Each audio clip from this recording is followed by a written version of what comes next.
So now we are going to see how to download Power BI. We are just going to download Power BI desktop.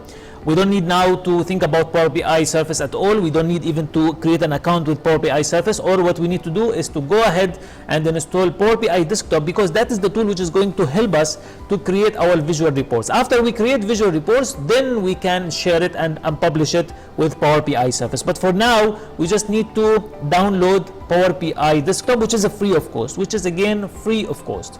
So to do that, we need to go to this website, which is powerbi.microsoft. Okay, we are going to download Power BI Desktop from there. So let me show you how to do that. So this is actually the page, Power BI website. You just need to go to download here, advanced download options for Power BI Desktop. And then after that,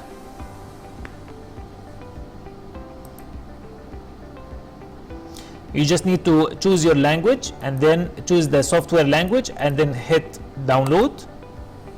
You have here two options. You have 64 and 32-bit. You please click on 64 and make sure that you have minimum Windows 8 or Windows 10, because if you have Windows 7, sometime it might not work, especially with the new edition or the new version of Power BI Desktop. So better to have minimum Windows 8 or Windows 10. And now the download will start. After you download and install successfully, go ahead and run your Power BI Desktop. The moment you do that, you are going to get this window. The main thing which I want to explain here is this one, sign in. Why I need to sign in? This is actually Power BI Surface account. If you are already using Power BI Surface, you can sign in using that. Now, why we need it? We need it because finally at the end, when I will finish creating visual reports, I need to publish it into a certain Power BI Surface account. So that's why I need to sign in with a certain Power BI Surface account. But if you are not having Power BI Surface account, you can just click skip. Okay, there will be a button here which is escape. You just need to click on it to escape it, because you still don't have Power BI Surface account, right? So accessing with Power BI Surface is not mandatory, but this is going to be helpful, because later on, if we want to publish it, we will be able to publish it easily by just one click.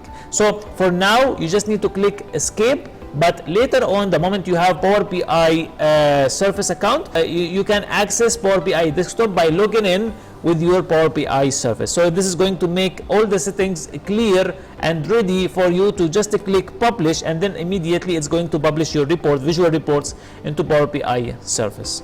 Next, we are going to talk about data importing. We are going to see how we can connect with different data sources to extract the required data to start building our visual reports.